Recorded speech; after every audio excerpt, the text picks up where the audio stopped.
Merhaba arkadaşlar. Bugün basit bir şekilde bahçeye gerek kalmadan çilek yetiştirme videosu hazırlıyoruz. Umarım beğenirsiniz. 6 adet balkon saksısı aldım. Bu balkon saksılarında çilek yetiştireceğim. Saksıların altına delikler deldim. Bu delikler fazla suyun süzülmesi için gerekli. Çilekler çok ıslak kalırsa kökleri çürür. Ben toprağı doğadan topluyorum. Kumsal dere yakınlarından. Torf kullanmıyorum. Çileklerde torf iyi sonuç vermiyor bence. Torf nemi çok tutuyor ve çilek kökleri çürüyor. Kumsal toprak daha çabuk kuruyor. Bence bu daha iyi. Bu toprakla bütün saksıları dolduruyorum. Toprak hafif nemli.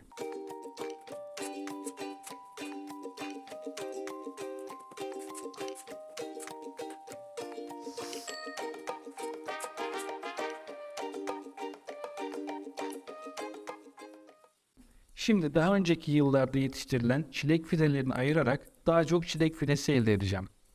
Bu çilekleri toprağı ile birlikte dikmiyorum.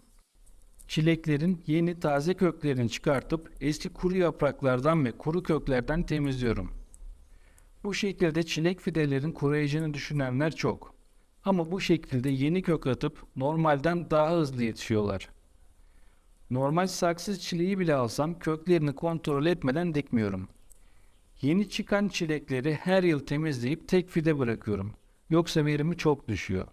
Eğer böyle yapmazsam sadece yaprak veriyor. Toprağını doldurduğum saksılara 2 adet kuyu açıp içerisine çilek fidelerini yerleştiriyorum. Yerleştirdiğim fidelerin köklerine parmaklarımla toprak sıkıştırıyorum. Köklerin yumuşak kalıp hava almaması gerekiyor. Fakat suladıkça toprak sertleşecek. Fideler toprağa alışıp toprağın da sertleştiği zaman küçük bir spatula ya da benzer bir alet ile toprağı kazıp yumuşatacağım.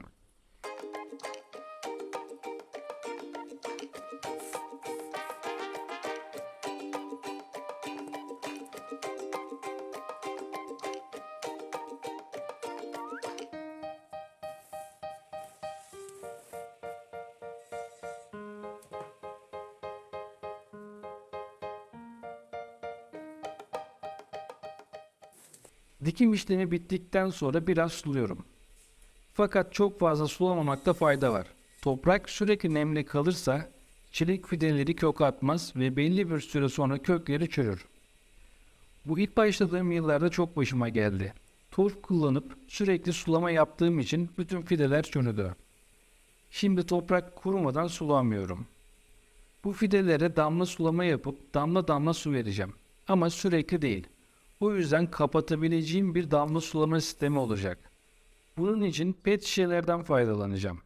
Şimdi bahçeye bir palet yerleştirip ağaca bağlıyorum. Çünkü bahçede çok az yer kaplayacak şekilde güneş alan bir yer bulmam gerekiyor. Bahçe çok dolu, boş yer yok ve karıncalarla başımız dertte. Onlara zarar vermek istemiyorum. O yüzden mecburen böyle olacak.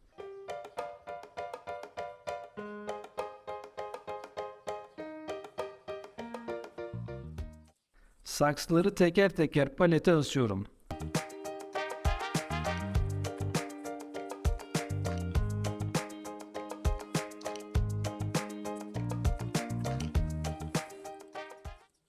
Altı tane saksı tam sığdı. Şimdi damla sulama için 19 litrelik su şişesi kullanacağım. Bu su şişesi ideal çünkü istediğim kadar doldurabilirim. İlk tespiti yaptıktan sonra ne kadar gerekliyse o kadar doldurup gözüm arkada kalmadan yanından ayrılabilirim. Çünkü ne az ne de çok sulama tam doğru olmalı. Bir tane hastane serum hortumu kullanıyorum. Bunları eczaneden vermezler ama internetten rahatlıkla temin edebilirsiniz. Hatta ben açıklamalarda bir link paylaşabilirim. Pet şişeye bağlamak çok kolay. Sadece serum bağlantı tarafını damacananın kapağına batırmak yeterli. Su sızıntısı yapmıyor. Eğer yaparsa biraz silikon sıkabilirsiniz. Ben silikona gerek duymadım. Şimdi damacanayı alıp palet üzerine yerleştiriyorum. Burada kendisi sabit duruyor ama rüzgardan devrilmesin diye ağaca bağlayacağım. Serum hortumunu bütün çileklerin saksılarına dolayıp kablo bağı ile bağlıyorum. Bir hortum kısa geldiği için bir hortum daha bağladım. İki hortumu bağlamak için ek yeri var zaten. Musluk bu kez ters tarafta kaldığı için oradan musluğu kapatıp suyun boşa akmasını önlemen çok kolay oldu.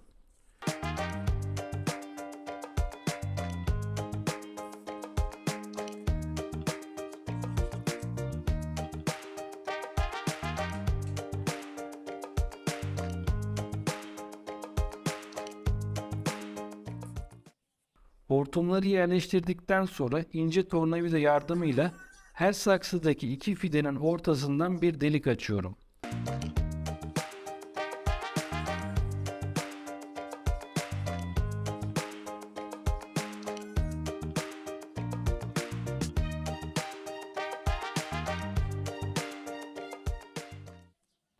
Musluğu açtığımda su akmaya başlıyor. Suyun nasıl gittiğini şeffaf hortumdan takip edebilirsiniz.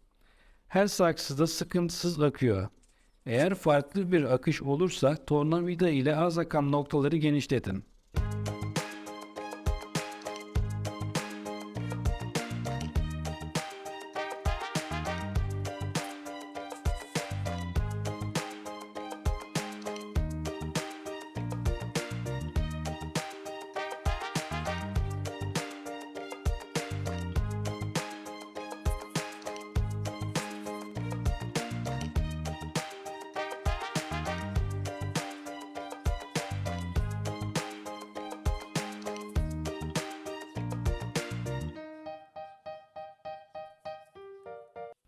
Su şişesinin üzerine delik açmam gerekiyor. Eğer su şişesi hava almazsa su akmaz ya da şişe yamulur. Şişeyi açmış olduğum delikten gübreleme yapmak da mümkün. Sıvı solucan gübresi çok faydalı oluyor. Bazı arkadaşlar yorumlarda bahçe varken neden şişelerde ya da saksılarda bitki yetiştiriyorsun diye soruyorlar. Bahçe annemin bahçesi ve bana hiç yer bırakmıyor. Burada annemin yetiştirdiği sebzeler var. Bakın burada araka var. Siz genelde buna bezelye diyorsunuz. Biz taneli olanı araka diyoruz. Bunların tanelerinden yemek yapılıyor. Bu ince olanlara biz bezelye diyoruz. Bunların taneleri çok küçük. Kabuklu olarak yemek yapılıyor. Burada yine annemin baklaları var. Her yerde meyve ağacı dolu. Ben de boş bulduğum yere saksılarda, çuvallarda bitki yetiştiriyorum. Annemin bahçesini de çektim bu kez. Eğer benim bahçemi çekmezsen seni bahçeye koymam dedi. Annemin bahçesine güzel yorum yaparsanız sevinirim. Benim çileklerime kötü yorum yapmak serbest. Ama lütfen anneminkilere güzel yorum yapın yoksa bana çok kızar. Bir sonraki videoda görüşmek üzere, hoşça kalın.